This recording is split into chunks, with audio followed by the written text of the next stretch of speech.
Και δεν θα αλλάξει τίποτα. Γιώργος Αγγελόπουλος. Okay. Γιώργο, οι υπόλοιποι 12 παίκτες της ομάδας σου ψηφίσαν 8 φορές εσένα. Είναι μια πραγματικά πολύ μεγάλη διαφορά. Έχει κερδίσει την εμπιστοσύνη της ομάδας και για να είμαι πιο συγκεκριμένη, του μεγαλύτερου ποσοστού της ομάδας είναι ο Γιώργος Αγγελόπουλος.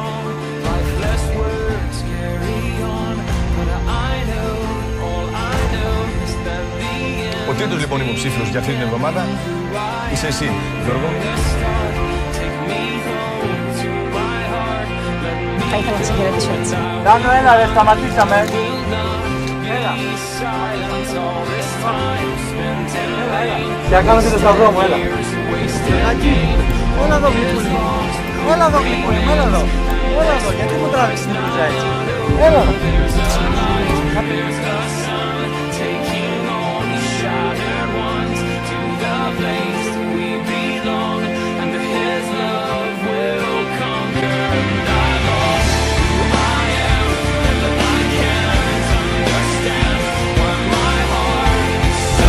Γιώργο, ακόμα μια φορά υποψήφιος, ακόμα μια φορά από την συνολική ψηφοφορία της ομάδας, ασχέτως βέβαια που είχαμε μια ισοψηφία.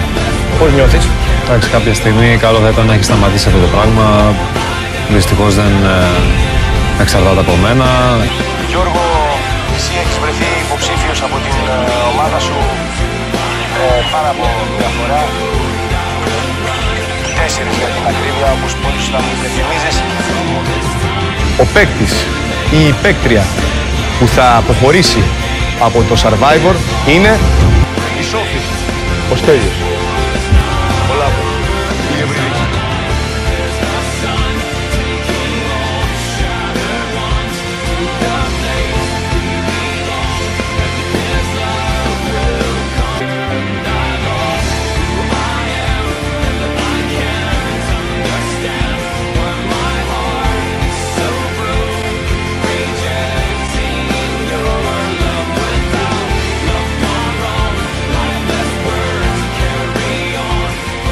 Ένα πέφτει το άλλο. 9-9. Ισόπαλοι οι δύο ομάδες. 9-9 και πάμε για το τελικό.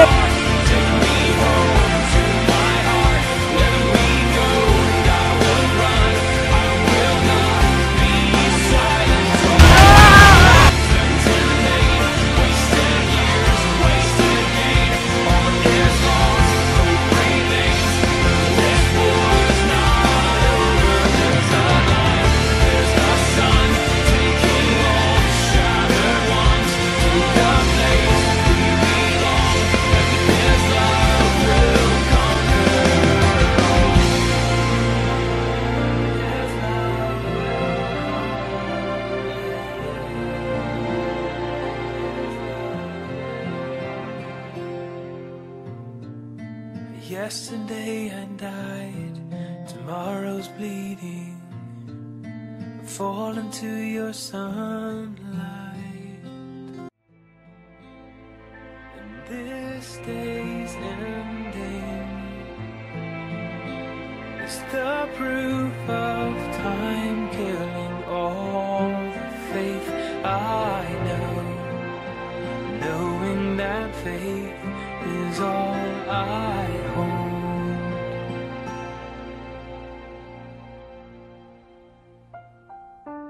Ξέρεις τι πρέπει να κάνεις. Εντάξει, να πάρεις αυτό που σου αξίζει. Πραγματικά συγγνώμη για όλα αυτά, αυτό το καιρό. Εγώ έτυχε να κοντραριστώ σε εισαγωγικά με κάποιους συμπαίχτες μου και να μην με θέλουν για παρέα ή οτιδήποτε.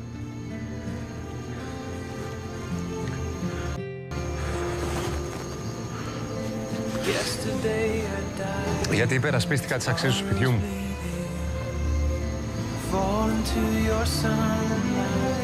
Και τα πράγματα τα οποία κατάλαβα στη ζωή μου μέσα από τα βιώματά μου.